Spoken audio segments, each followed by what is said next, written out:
오늘은 일어나 빛을 발하라는 제목으로 함께 말씀을 나누도록 하겠습니다. 미국의 아카데미 영화상이라고 하는 유명한 아카데미 영화상에 100년의 역사에 최초로 영어 이외의 언어로 최우수 작품상, 최고상인 작품상을 받은 영화가 바로 우리나라 한국의 기생충이라는 영화이지요. 영어 이외의 언어로 만들어진 영화 중에 100년 역사에 처음으로 한국말로 되어 있는 이 기생충이라는 영화가 처음으로 그 영어의 벽을 깨뜨렸다. 그래서 엄청난 그러한 화제가 되었고 많은 사람들이 생각하고 기억하는 영화입니다. 근데 이 기생충이라는 영화의 가장 유명한 대사로 기억나는 것이 뭐가 있으십니까? 바로 여러 대사가 있지만 그 중에 그 아버지였던 그러한 송강호가 말한 아들아 너는 계획이 다 있구나. 이 대사는 어떻게 보면 굉장히 슬픈 얘기가 되는 것이죠. 앞날에 대한 계획이 있다는 것은 목적과 비전이 있다는 것입니다. 그러나 현실에 너무 눌려있는 사람은 마치 그 영화의 아버지 송강호 같은 사람, 오히려 갑작스러운 장마로 집이 다 떠내려가서 체육관에 누워있으면서 했던 얘기가 세상에 계획을 세워도 갑자기 여기 지금 누워있는 사람을 봐라. 내가 오늘 밤에는 저 체육관 가서 누워 자야겠지. 이렇게 계획한 사람이 누가 있겠느냐. 그러니까 세상에 계획은 우리 같은 사람은 세울 수 없고 그저 제일 좋은 계획은 무계획이다. 그래야 어떠한 일이 일어날지 모르니까 그냥 계획 없이 사는 그러한 삶. 오늘날 많은 사람들이 계획에 대해서 말하고 목적을 가지고 것에 대해서 너무 소극적인 그러한 모습의 삶을 그대로 표현해주기 때문에 이 대사가 그만큼 유명한 것이 아닌가 우리는 생각해 보게 되는 것입니다. 현실에 너무 눌려있는 사람은 비전을 가지는 것을 꺼려하고 겁을 내거나 두려워하는 것입니다. 바로 오늘 이사야서의 말씀이 기록하고 있는 2500년 전에 지금으로부터 2500년 전 구약의 이스라엘 백성도 마찬가지였던 것입니다. 비전을 갖기 어려운 이스라엘 백성들, 그들에게 하나님은 오늘 본문 여호수아 60장 1절에서 일어나라, 빛을 발하라 라는 비전을 주십니다. 이사야가 이 예언의 말씀을 선포할 때에 이스라엘은 도저히 예언을 정말로 받기가 너무나 감당하기 어려운 그러한 처지였습니다. 그들은 망한 나라, 바로 이제 이스라엘과 유대로 분단되었다가 다 망하고 포로로 그저 2000km가 넘는 그 바벨론 물설고 낯설은 땅으로 포로로 돌아갔다가 이제 막 돌아온 상황에 이 예언을 받은 것입니다. 그들이 포로에서 해방됐을 때 그들은 정말로 아닌 밤중에 홍두깨와 같이 느닷없이 돌아가라는 명령이 떨어진 것입니다. 그래서 이제 그 2000km, 1800km 직선으로 1300km 된다고 하는 그 유프라테스 강을 강변길을 따라서 다시 이스라엘 가나안 땅으로 돌아올 적에 그들의 마음에는 어떻게 이렇게 벅찬 그러한 일어나 빛을 발해 우리가 빛이야 이러한 비전을 가질 수 있겠습니까? 그저 어쩌다가 우리가 이제 해방이 됐구나 그러면서 과연 우리가 돌아가는 땅 고국은 어떠한 모습일까? 그 땅에 또 그 50년 세월 속에 살아가는 사람들과는 어떻게 우리가 그 땅을 다시 회복할 수 있을까? 겨우 나라를 다시 세울 수 있을까? 염려하고 걱정하는 그러한 처지였습니다. 그들은 당당하게 지금 가나안에 옛 자기들이 살던 땅으로 돌아가는 것이 아니라 그저 자신들의 힘으로 되찾은 해방이나 귀환이 아니기 때문에 자기의 힘으로 지금 이 포로 생활에서 당당하게 귀환하는 것이 아니라 그저 어느 날 뚝 떨어진 명령 때문에 돌아가는 것이기 때문에 그들은 앞날이 너무나 걱정되고 불투명한 귀한 길이었던 것입니다. 우리는 이 바벨론으로부터의 귀환을 다시 고향으로 돌아간다고 하는 그러한 동일한 사건의 취지에서 비교해 볼 수 있는 것이 바로 그로부터 또 천여년 전에 일어났던 그 유명한 출애굽 사건과 비교해 볼 수 있는 것 아니겠습니까? 그때는 애굽에서 가나안으로, 지금은 바벨론에서 가나안으로 돌아가는 것은 똑같습니다. 그런데 그 출애굽보다도 못한 게 바로 이 지금 바벨론에서부터의 포로의 귀환입니다. 왜 그렇습니까? 출애굽 때는 그래도 애굽에 당당히 맞서서 10가지 재앙을 하나님이 역사하셔서 애굽에게 두 손 두 발 다 들게 하고 그들은 당당하게 애굽으로부터 나왔습니다. 그리고 또 홍해가 갈라지는 기적도 있었습니다. 또 그 당시는 강력한 모세와 같은 그러한 하나님의 지도자도 있었습니다. 그것이 출애굽입니다. 그것이 천여년 전에 있었던 애굽으로부터의 귀환의 역사입니다. 근데 지금 바벨론으로부터 돌아오는 이 이스라엘 백성들은 10번의 재앙도 없습니다. 홍해의 기적도 없습니다. 모세와 같은 지도자도 없습니다. 그래서 어떻게 보면 우리가 성경을 좀 어느 정도 안다고 하는 사람도 출애굽은 알지만 바벨론으로부터의 포로의 귀환은 훨씬 우리에게 가까운 일임에도 불구하고 우리는 기억이 잘 나지 않는 거죠. 드라마틱한 사건이었기 때문에 하나님의 역사하심이라고 여겨질 수 있는 어떠한 이적도 없는 것이죠. 그 때문에 바벨론으로부터의 귀환한 사건은 우리가 잘 알지도 못하지만 사실은 우리에게 훨씬 역사적으로는 시기적으로는 가까이 있는 사건입니다. 이스라엘의 이 포로들은 아무런 힘도 능력도 없이 오직 하나님께서 어느 날 고레스라고 하는 이 페르시아의 왕이 바뀜으로 인해서 그 귀환 명령을 받고 귀환했을 뿐인 것입니다. 어떻게 보면 아무런 이적도 없고 어떠한 카리스마적인 지도자도 없습니다. 이제 남은 것은 무엇입니까? 하나님의 말씀인 것입니다. 그렇기 때문에 여러분 이 바벨론은 출애굽보다 훨씬 우리의 성숙한 신앙인의 마음에 새겨져야 하는 사건입니다.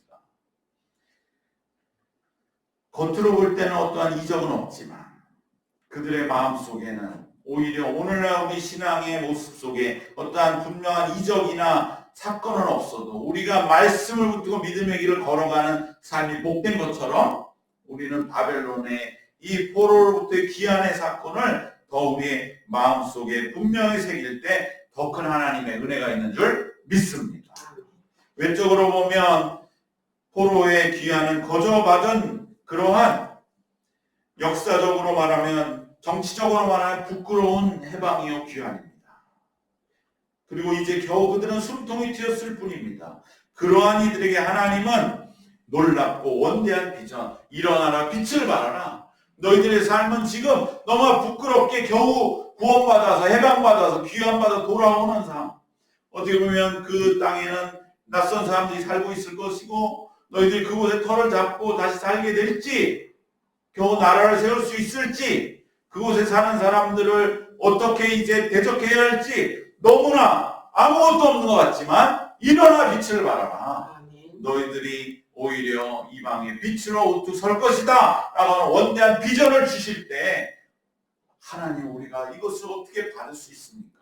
라고 생각하고 있는 것은 오늘 우리의 삶에 정말 내 신앙 하나 지켜나가고 보잘것없는 믿음의 길을 가는 것 같은 우리에게 하나님은 원대한 비전을 주시고 일어나 빛을 발하라 하시는 그 말씀이 구체적으로 내 삶의 목적과 목표로 계획으로 세워지는 하나님의 인도하심인 것을 우리는 다시 한번 마음에 새기고 나가야 할 줄로 믿습니다. 여러분 이 바벨론 포로랑 똑같은 사건이 뭔지 아십니까? 그게 우리나라 대한민국이 세워진 사건입니다. 그래서 우리는 말로는 겉으로 안 하고 있지만 지금 우리나라를 밑바탕에 이끌고 있는 힘은 기독교입니다. 이걸 알아야 돼요. 우리가 이걸 말을 안 해. 왜? 원래 당연한 것은 말을 안 하고 그걸 말을 하면 우리가 오히려 쓸데없는 논쟁에 빠지거든요. 그럼 생각해 보십시오. 우리나라가 일본으로부터 해방된 것 어떻게 해방됐습니까? 물론 우리는 우리나라 임시정부의 그 노력, 3.1운동, 그 밑에 또 기독교가 있었나? 우리 민족 자체의 노력을 위한 이들의 그 목숨을 바친 그것은 정통성이 있는 것이죠. 그것이 정통입니다. 그러나 거의 대부분의 우리나라 백성들은 그냥 다 손 놓고 있었던 거죠. 그냥 하루하루 먹고 살기 힘드니까 바벨론 포로와 똑같은 거죠. 그런데 어떻게 해방이 됩니까? 2차 세계대전이 끝나면서 바로 이제 침략자였던 일본이 패망하면서 어떻게 보면 하나님의 은혜로 독립을 얻은 것이죠.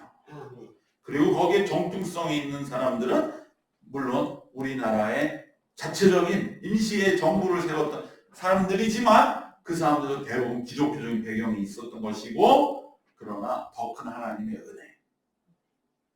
그래서 이걸 강조하는 사람들은 오히려 정통성을 부정하는 쪽으로 나가는데 그건 잘못 나가는 것이고 우리 그것도 인정하지만 더 큰 하나님의 섭리와 경륜은 바로 은혜로 우리가 독립을 얻은 바벨론 포로와 똑같은 겁니다.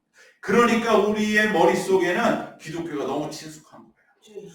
우리가 이것을 잘 정리를 안 해서 그렇지 우리의 머릿속에 막연하게 하나님의 은혜로 오늘 우리의 삶이 주어지고 나라가 세워지고 그 은혜 속에 오늘 여기까지 왔다고 하는 그 밑바닥에 흐르는 흐름이 있다고 하는 걸 우리는 기억해야 할 줄 믿습니다. 이것이 오늘 말씀에 주된 주제는 아니기 때문에 다시 돌아오면 하나님은 비전을 받기 어려운 이스라엘 백성들에게 원대한 비전을 주신 것은 그 이유가 뭘까? 하나님은 왜 현실과 동떨어진 것 같은 비전을 주시는 것일까? 그것은 포로에서 막 해방된 이스라엘 백성들의 눈에 하나님이 주신 비전은 너무 원대하니까 이스라엘 백성이 그 얘기를 처음에 들었을 때는 하나님은 마치 현실을 전혀 인정하지 않으시는 것 같아 라고 하는 현실을 아신다면 우리의 형편과 처지가 겨우 목숨 하나 살아서 돌아온 우리의 이 정말 보잘것없는 처지를 아신다면 이러한 비전을 주실 수 있는가? 현실을 인정하지 않는 것처럼 여겨질지도 모릅니다. 그러나 그것은 철저히 이스라엘 쪽에서의 생각인 것이죠. 하나님 쪽에서 생각해 보십시오. 이것은 당연한 겁니다. 왜 그렇습니까? 지금 포로 기환의 현실을 만드신 분이 다름 아닌 하나님이기 때문인 것입니다. 하나님은 현실을 얼마든지 만드실 수 있기 때문에 인정하지 않는 건 당연하신 것입니다.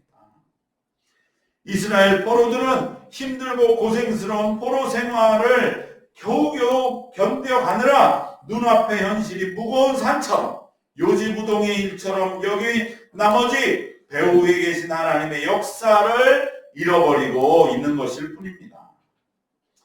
그러나 현실은 현실만을 본다고 해서 정확하게 보여지는 게 아닙니다. 이것을 우리가 알아야 됩니다. 현실을 보는 정확한 눈은 하나님께 있습니다. 여러분 이것이 신앙입니다.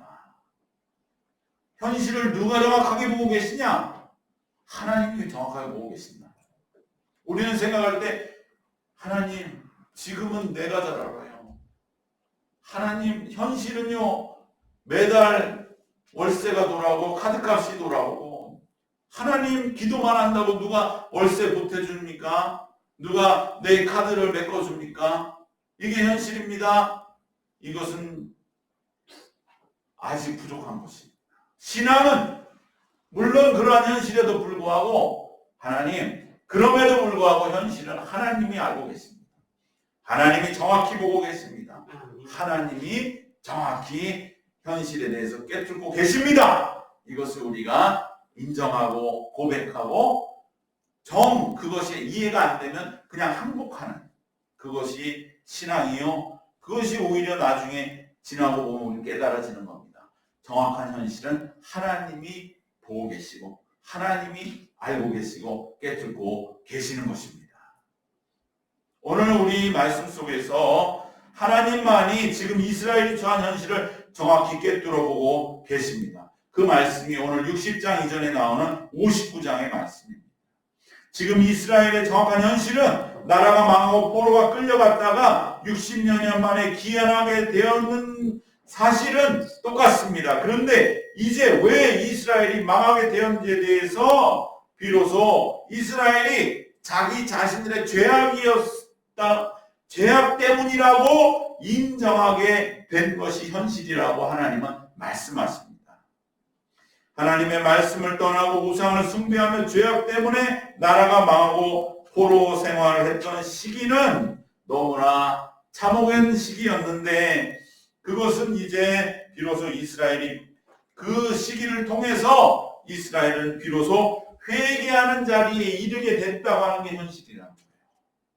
즉 이스라엘이 보는 현실은 고난이에요. 그죠? 그러나 하나님이 보는 현실은 회개입니다. 똑같은 나의 삶의 현실에서 고난의 부분을 우리는 보면서 어떻게 보면 하나님 현실 너무 가혹하네요. 나는 이렇게 고생합니다. 근데 하나님 보시는 현실은 고난에서 네가 고난에 여전히 매여 있느냐 하는 것이냐 아니면 네가 그 고난을 통해 회개에 이르렀느냐. 회개에 이르는 현실이 더 정확한 현실에 대한 분명한 인식인 것을 하나님은 말씀해 주시는 것입니다. 하나님은 이스라엘이 고난당하는 것을 넘어서 회개함에 이르는 것을 귀하게 보십니다. 고난을 당하더라도 회개에 이르지 못하면 아직 성숙되지 못한 것이요 현실을 제대로 보지 않는 것입니다. 그러면 어떻게 되느냐? 고난은 회개할 때까지 더 기다려야 됩니다. 그렇기 때문에 하나님이 보시는 현실, 즉 회개에 이르렀느냐 아니냐 이것이 현실을 더 정확히 보는 것임을 우리는 이 말씀 속에서 또 우리 마음에 새겨야 할 줄 믿습니다. 하나님이 보시는 현실이 바로 9절에서 15절의 말씀에 있는 것입니다. 우리 9절에 15절 다시 한번 말씀 읽어보겠습니다. 9절부터 15절까지 같이 읽겠습니다. 그러므로 정의가 우리에게서 멀고 공의가 우리에게 미치지 못한즉 우리가 빛을 바라나 어둠뿐이요 밝은 것을 바라나 캄캄한 가운데 행함으로 우리가 맹인같이 담을 더듬으며 눈 없는 자같이 두루 더듬으며 낮에도 황혼때같이 넘어지니 우리는 강장한 중에서도 죽은 자 같은지라. 우리가 곰같이 부르짖으며 비둘기같이 슬피 울며 정의를 바라나 없고 구원을 바라나 우리에게서 멀도다. 이는 우리의 허물이 주의 앞에 심히 많으며 우리의 죄가 우리를 쳐서 치어나오니 이는 우리의 허물이 우리와 함께 있음이니라. 우리 죄악을 우리가 아나이다. 우리가 여호와를 배반하고 속였으며 우리 하나님을 따르는 데서 돌이켜 포악과 폐역을 말하며 거짓말을 마음에 잉태하여 나으니 정의가 뒤로 물리침이 되고 공의가 멀리 섰으며 성실이 거리에 엎드러지고 정직이 나타나지 못하는도다. 성실이 엎드러짐으로 악을 떠나는 자가 갈취를 당하는도다. 여호와께서 이를 살피시고 그 정의가 없는 것을 기뻐하지 아니하시고. 그럼 9절부터 14절, 15절의 전반절까지 이것이 현실의 인식인데 이스라엘은 고난에 초점을 맞추어서 9절부터 11절까지 이것이 이스라엘이 바라본 고난의 현실입니다. 그런데 이들이 12절부터 어디로 넘어오냐? 회개로 넘어오는 것입니다. 12절 이는 우리의 허물이 주 앞에 심히 많으며 우리의 죄가 우리를 쳐서 증언하오니 이는 우리의 허물이 우리와 함께 있음이니라. 우리의 죄악을 우리가 이제 아나이다. 이제 알았습니다. 하나님 우리가 바벨론 포로의 이 고난의 시절을 보내며 곰같이 부르짖고 비둘기가 슬피 울고 우리가 빛을 발하 어둠뿐이니 현실 속에서 깨달은 것이 바로 이 회개함이면 그러면 그 회개를 하나님은 오히려 더 현실로 여기시고, 그리고 15절 하반절에 가서서 바로 15절은 동그라미가 중간에 있는데 바로 15절 동그라미 위에 여호와께서 이를 살피셨다. 바로 이제 너희들이 비로소 그 고난 끝에 회개함에 이르렀구나라는 걸 여호와 하나님께서 비로소 아시었어요. 이제 살피셨어요.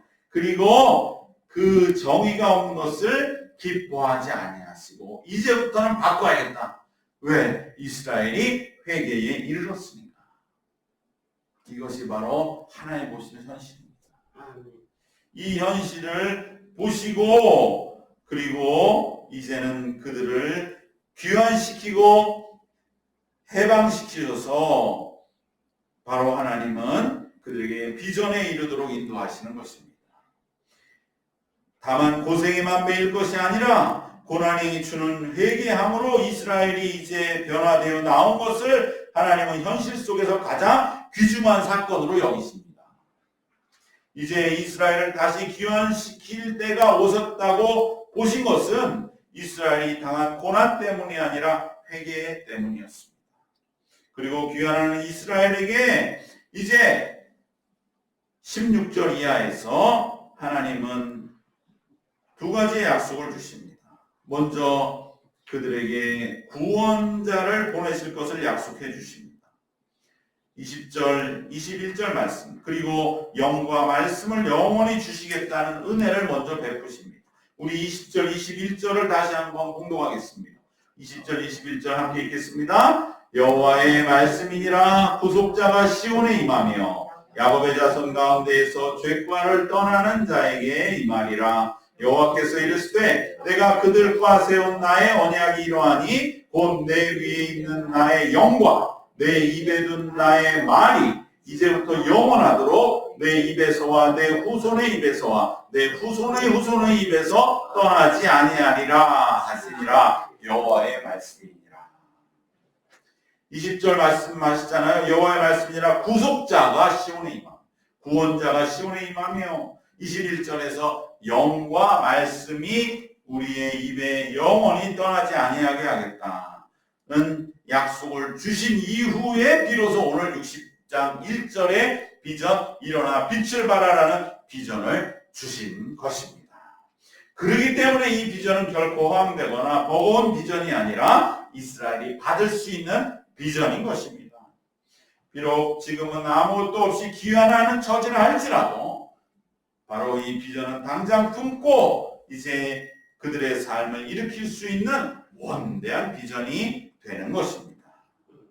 감당할 수 없을 것만 같은 언뜻 들으면 그러한 너무나 버거운 비전이지만 하나님은 능히 이루어 가십니다. 이루어 가실 모든 것을 예비해 놓으시고 그리고 우리의 비전을 쥐어 주심을 믿으시기를 바랍니다. 오늘 말씀을 정리하는 것이 되겠습니다. 바로 하나님은 구원자, 구속자를 보내시겠다는 약속을 주시고 비전을 주시는 것입니다. 또한 말씀과 영을 후손 대대로 떠나지 않도록 하시겠다는 은혜를 베푸시고 약속을 주시고 우리에게 비전을 주신 것입니다. 또한 이스라엘에게는 무엇이 있습니까? 하나님이 주신 비전은 인간이 상상할 수 없는 방법으로 이루어진다고 하는 것에 대한 선진들의 믿음의 체험의 역사가 또한 있었습니다. 그것이 바로 무엇입니까? 출애굽입니다. 모세가 처음 이스라엘 백성에 나타나서 애굽에서 노예 생활하는 이스라엘 백성들에게 하나님 너희를 애굽으로부터 나가도록 하신다 할 때 10가지 재앙과 홍해의 기적이 있을 것이라 예상한 사람은 한 명도 없었습니다. 모세도 없었습니다. 그러나 하나님은 이루어 주셨습니다. 이것이 이스라엘에게 역사 속에 있기 때문에 그래 일어나 빛을 발하라 하는 비전도 하나님은 우리가 상상할 수 없는 방법을 이루신다. 그것이 무엇입니까? 예수 그리스도인 것입니다. 그런데 당시에 포로로 귀환하는 이스라엘 백성들에게 예수라는 사람이 올 것이다. 그리고 예수님 십자가에 달리셔서 온 만방에 일어나 빛을 발하는 구원자가 되실 것이라고 머릿속에 상상한 사람은 한 명도 없었습니다. 출애굽하고 어쩌나 그렇게 똑같이. 그러나 하나님은 반드시 이루시는 것입니다. 인간이 상상할 수 없는 방식으로 이루시는 하나님이기 때문에 오늘 일어나 빛을 발하는 이 비전, 결코 머나먼 비전이 아니라 오늘 우리가 품고 나가야 할 구체적인 약속인 줄 믿습니다. 말씀의 결론을 맺겠습니다. 고된 현실은 원대한 비전을 의심하게 하지만, 그러나 주님은 그 비전을 주신 것에 대하여 성취를 위한 설득력 있는 여러 가지 장치들, 오늘 본문에 특별히 세 가지의 장치를 마련하셔서 우리를 이끌어 가십니다. 첫 번째는 60년 만에 기한이라는 불가능한 해 보이는 상황도 얼마든지 쉽게 바꾸어 주시는 하나님의 이 주권적인 역사하심이 첫 번째입니다. 하나님이 역사하셔서 우리를 해방시켜 주신 하나님은 현실을 인정하지 않으시고 현실을 만들어 가신다고 하는 주권적인 역사하심, 그것이 첫 번째 우리가 비전을 믿을 수 있는 분명한 근거요. 두 번째는 무엇입니까? 처절한 고난 속에서의 회개와 그로 인한 믿음입니다. 회개가 있었습니다. 현실 속에서, 고난의 현실 속에서 이스라엘은 비로소 회개에 이르렀기 때문에, 내 고난의 현실이 현실이 아니라 내가 지금 얼마나 회개했느냐가 나의 현실이다. 아무리 고난을 당했어도 회개하지 아니하고 여전히 아주 질긴 가죽 같은 그러한 나의 이 마음을 품고 있다면 그것은 오히려 어두운 현실이요.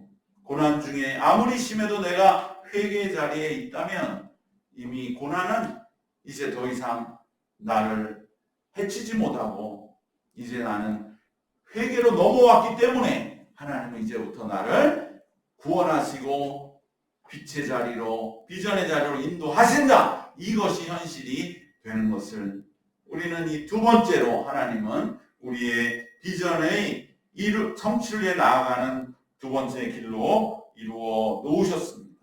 마지막으로 우리에게 구원자, 구속자를 보내주시고 영과 말씀을 영원히 떠나지 않게 하시겠다는 약속, 이 약속을 통하여 우리는 지금 어떻게 보면 꿈꾸기 어려운 현실이라 할지라도 우리는 이 세 가지를 믿고 나가면 반드시 하나님은 상상할 수 없는 방법으로 이 비전을 우리에게 이루어 주심을 믿고 오늘 또 굳건하게 비전을 품고 나아가는 우리 모두가 되시기를 주님의 이름으로 축원합니다. 기도하겠습니다. 은혜와 사랑이 충만하신 우리 하나님, 이 세 계절 우리에게 일어나 빛을 발하라 비전을 허락하여 주신 은혜를 감사드립니다. 우리의 현실을 또 버거운 고난의 시간들을 생각할 때에 과연 이 비전 우리가 감당할 수 있을까? 이스라엘 백성이 두려워하고 의심했던 것 같은 마음일지라도 우리에게 주신 하나님의 이 주권적인 역사하심과 우리의 뼈저린 회개와 또한 우리에게 주신 믿음의 분명한 영과 말씀의 약속을 붙들고 우리가 나아가면 이 비전은 오늘 우리의 삶에 구체적으로 역사하시는 분명한 하나님의 살아계심이 역사가 될 줄 믿습니다. 하나님 이 비전을 믿고 한 걸음 한 걸음 나아 우리의 생이 되어지도록 힘주시고 걷는 가운데 늘 함께하여 주시옵소서. 예수님 이름으로 감사하며 기도드리옵나이다. 아멘. 우리 시간 함께 합심 통성 기도하겠습니다.